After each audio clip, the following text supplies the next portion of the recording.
तीनच दिवसामध्ये स्वयंस्पष्ट अहवाल द्यायला सांगितलेला आहे या शासन निर्णयाच्या आधारावर प्रमाणपत्रांच्या बाबतीमध्ये।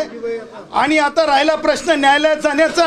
आज आम्ही सरकारच्या न्यायालयात आलोत, आज आम्ही महसूल विभागाच्या न्यायालयात आलोत, आज आम्ही उपसमितीच्या न्यायालयात आलोत। कारण लक्षात ठेवा, ज्या वेळेस मराठ्यांच्या बाबतीमध्ये, ज्या वेळेस कुणबीकरणाच्या बाबतीमध्ये कुणालाच बोलवलं जात नाही, कुणाशीच चर्चा केली जात नाही, राधाकृष्ण विखे पाटील तर आता पोलीस खाते त्यांच्याकडे की काय असं मला वाटायला लागलंय। त्याचं कारण सांगतो की माननीय सर्वोच्च न्यायालयाने अमित शहानी विरुद्ध सरकार या शासन निर्णयामध्ये स्पष्ट सांगितलेलं आहे की कोणत्याही नुकसान झालेल्या गोष्टीतले गुन्हे मागे घेऊ नयेत।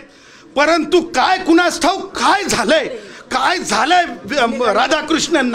राधाकृष्ण यांना काय झालंय कुणास ठाऊक, ते आता स्पष्ट सांगायला लागलेत पोलिसांना की 5 लाखाचे गुन्हे मागे घ्या। अहो राधाकृष्ण, तू एकतर तुमची सँटिटी तुमच्या पदाची, तुम्ही तिथे राहू शकतात का? कारण एक्झिक्युटिव्ह पोझिशनवर तुमच्यावर आपराधिक गुन्हा झाल्याच्या नंतर तुम्ही तिथं राहणं कितपत योग्य आहे? जर तो तशा प्रकारचा अपराध न होता केवळ आरोप होतो, त्यावेळेस धनंजय मुंडेंना पाय उतार व्हावा लागतो, त्यावेळेस भुजबळ साहेबांना पाय उतारावा लागतो। पण तुम्ही तर स्वार होतात, तुम्ही तर आता गृह खातं सुद्धा तुम्ही हातात घेतलं की काय असं दिसतंय।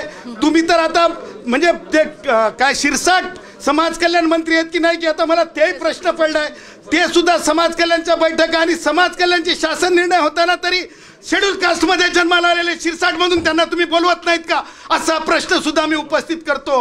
हे उपस्थित केलेल्या प्रश्नांची उत्तरं तरी राधाकृष्ण विखे पाटील देतील उजळ माथ्यानं, आणि जर दिलं नाही तर राधाकृष्ण विखे पाटील स्टेप डाऊन होतील, एवढी मात्र आज या क्षणी अपेक्षा आहे। मात्र आता isakal.com आहे देशातील नंबर 1 ची मराठी न्यूज वेबसाईट। प्रत्येक अपडेटसाठी isakal.com ला नक्की भेट द्या।